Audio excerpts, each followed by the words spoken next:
Correction of a Big Error, Part 1. BD number 8858. September 23, 1964. In the beginning only perfection emanated from me.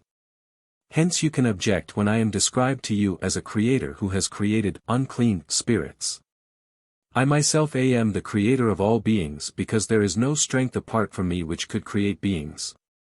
And thus the first spirit of light whom I externalized was enlightened by my strength, and only perfection could emanate from our mutual will of love and strength.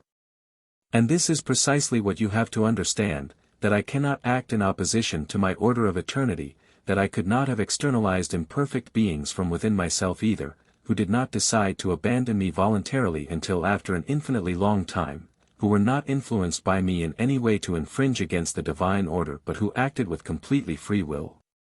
Only in view of that can you understand my eternal plan, that my objective is their deification, and in view of that you can also understand why Lucifer, the light-bearer, became my direct opposite. When you are given an entirely impossible description concerning the creation of beings you will doubt my perfection, and you will also doubt my love for every creation which, according to my will, was supposed to be faulty from the start. In that case you cannot comprehend the process which was intrinsic to the rejection of my strength of love, and I have to make the truth available to you, because one error is followed by another. That such an error could have crept into divine revelation is always the result of intellectual thought, which is used by my adversary to cause confusion, which in turn is the reason why I have to reveal myself again and again, and, in order to, lead you into the truth in all purity. Eternities had elapsed before the apostasy from me occurred, thus my love was able to continuously enlighten the beings and they were in a constant state of abundant blissfulness. And even the being which I had created as my first vessel for the emanation of my love had been receiving the flow of my love's strength for eternities before it detached itself from me out of free will, which it possessed as a divine living creation. However, if I had created an unclean being, I myself could have been accused of having given life to such a being, but this cannot eternally be the case because I am perfection itself. I have no imperfections, I am pure love, and this does not create anything unclean, but it will do everything to lead whatever has become unclean back to purification. Yet how wrongly the act of creation is depicted to you. And what consequences will result from this?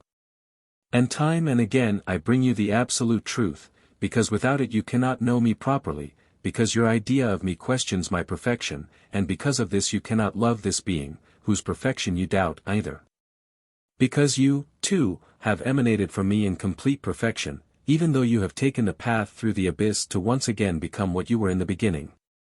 You will understand that I cannot explain all spiritual reasons in view of your lack of awareness which you are now experiencing due to the sin of rebellion against me. Nevertheless everything you are told relating to it has to correlate, and you can safely dismiss any blatant contradiction and explain it to yourselves by the fact that human intelligence, which can be influenced by the adversary, played a part in it.